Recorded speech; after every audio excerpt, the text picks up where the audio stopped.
그때 예수님께서 길을 가시는데 눈먼 사람 둘이 따라오면서 다윗의 자손이시여 저희에게 자비를 베풀어 주십시오 하고 외쳤다. 예수님께서 집 안으로 들어가시자 그 눈먼 이들이 그분께 다가왔다.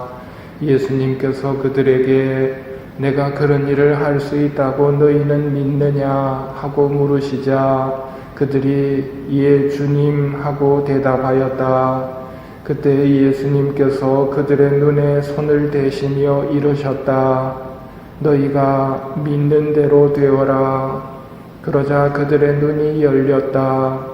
예수님께서는 아무도 이 일을 알지 못하게 조심하여라 하고 단단히 이르셨다. 그러나 그들은 나가서 예수님에 관한 이야기를 그 지방에 두루 퍼뜨렸다.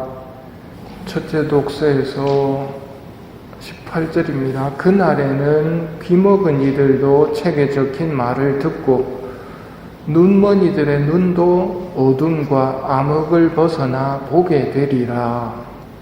요약하면 귀먹은 이들도 듣고 눈먼 이들도 보게 될 거라는 예언을 하고 있습니다. 그리고 복음에서는 눈먼 이들 두 사람이 예수님께 자비를 베풀어 주십시오 하고 외치다가 예수님께서 내가 그런 일을 할 수 있다고 믿느냐? 예 주님, 너희가 믿는 대로 되어라. 그러자 그들의 눈이 열렸다. 눈먼 이들이 보게 되는 이야기가 복음에도 나옵니다. 결국 오늘 독서와 복음은 하나의 이야기를 들려줍니다. 눈먼 이들이 눈을 뜨게 될 거라고, 그날에는 보게 될 거라고. 뭘 봐야 된다는 말일까요? 우선 예수님께서 처음으로 외치신 복음, 때가 차서 하느님의 나라가 가까이 왔다, 회개하고 복음을 믿어라.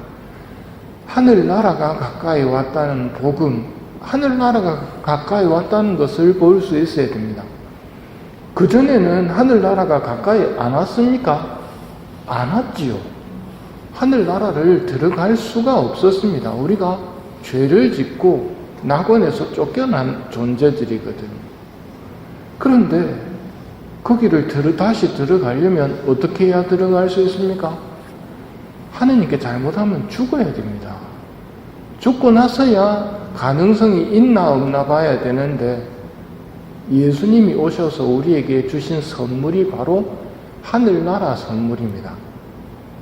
아브라함이 아들 이삭을 잡아 바치는 제사를 명받았을 때 잡아 바치려고 합니다.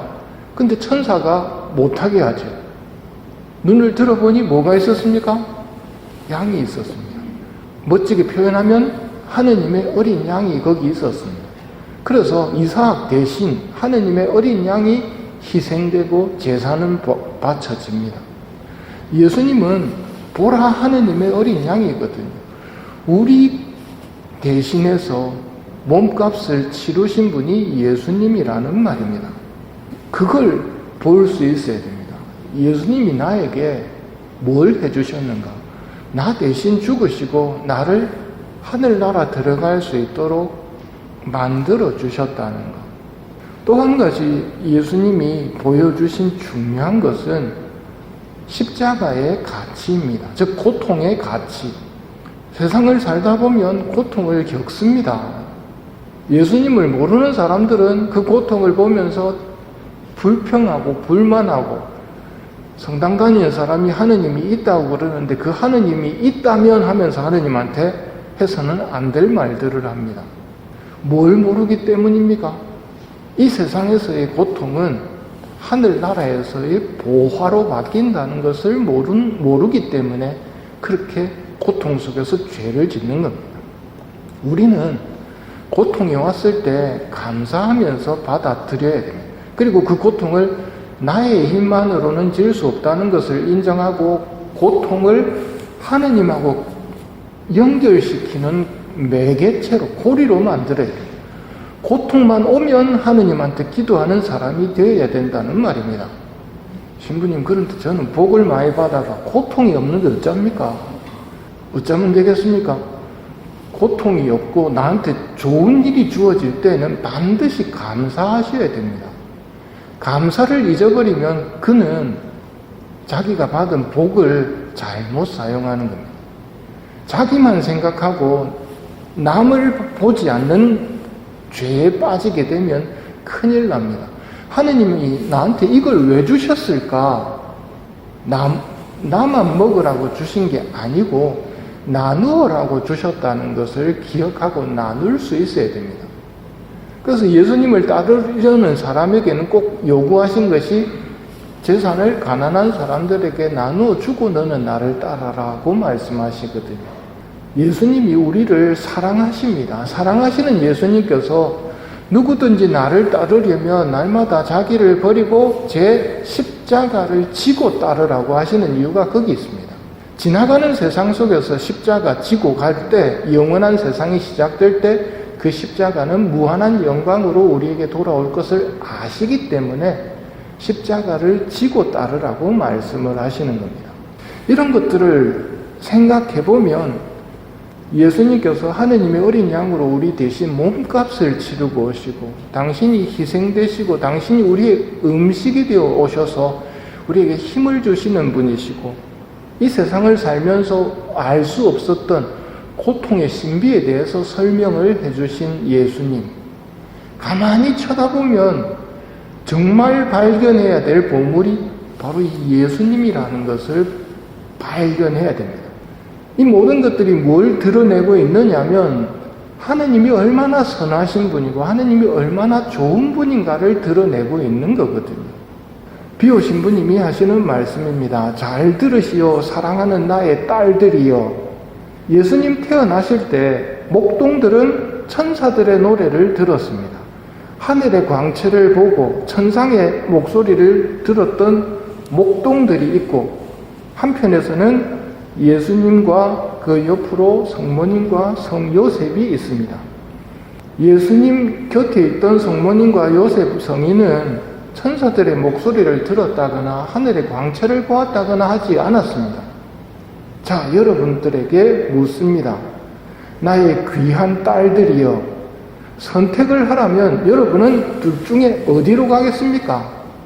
신생아 소리에 참 마구간입니까? 아니면 달콤한 천상 멜로디의 아름다운 광채의 황홀한 광경에 환호하는 목동들 곁입니까? 여러분의 대답을 나는 압니다. 만일 여러분이 예수님, 성모님, 성요셉 곁으로 가지 않는다고 그런다면 아직 못 보고 있는 겁니다. 여러분이 간절히 기도해야 되는 것은 다시 보게 해달라고 기도하셔야 됩니다. 그래서 정말 우리가 가야 될 곳이 어디냐면 예수님이 있는 데로 가야 됩니다. 천상의 광채, 아름다운 소리 이런 걸 찾아갈 게 아니고 눈이 제대로 열린 사람은 예수님 쪽으로 가야 됩니다. 그럼 그런 사람의 기도, 그렇지 못한 사람의 기도는 어떤 게 바쳐져야 될까요? 오늘 화답송 두 번째 연. 주님께 청하는 오직 한 가지, 나 그것을 얻고자 하니 내 한평생 주님의 집에 살며 주님의 아름다움 바라보고 그분의 성전 우러러보는 것이라네. 이걸 청해야 된단 말이에요. 오직 한 가지 내가 청할 게 있다면 주님의 집에 살면서 주님의 아름다움을 바라보고 싶습니다. 이걸 청하셔야 하늘나라 들어갈 수 있는 겁니다. 왜냐하면 하늘나라에 그분이 계시니까 그분을 바라보는 것이 소원인 사람들은 그곳으로 들어가게 되는 것이죠. 우리의 대답은 언제나 베드로 사도가 했던 것처럼 저희가 여기서 지내면 얼마나 좋겠습니까? 예수님 곁이 우리가 있고 싶어하는 장소가 되고 성모님 곁이, 성요셉 성인의 곁이 우리가 있고 싶어하는 장소가 되어야 됩니다.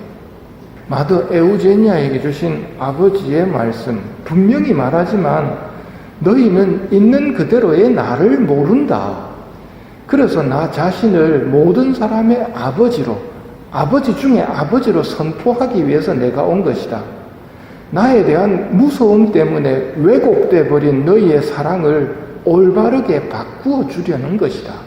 아버지께서 에우제니아 수녀님에게 오신 이유가 니들은 아직도 나를 모른다. 나에 대해서 잘못 알고 있다. 왜곡되어 버렸다. 있는 그대로의 모습을 안다면 오직 하나 주님께 바라는 것, 그분의 아름다움 바라보고 그분의 성전 우러러보면서 주님의 집에 사는 것이 오직 하나 청하는 것입니다 라고 기도할 거라고. 그러면 이 미사 중에 우리가 해야 할 일은 볼 수 있도록 만들어주신 예수님께 대한 감사의 마음을 가지고 아버지를 더욱더 잘 알게 해주십사 은혜를 청하도록 합시다.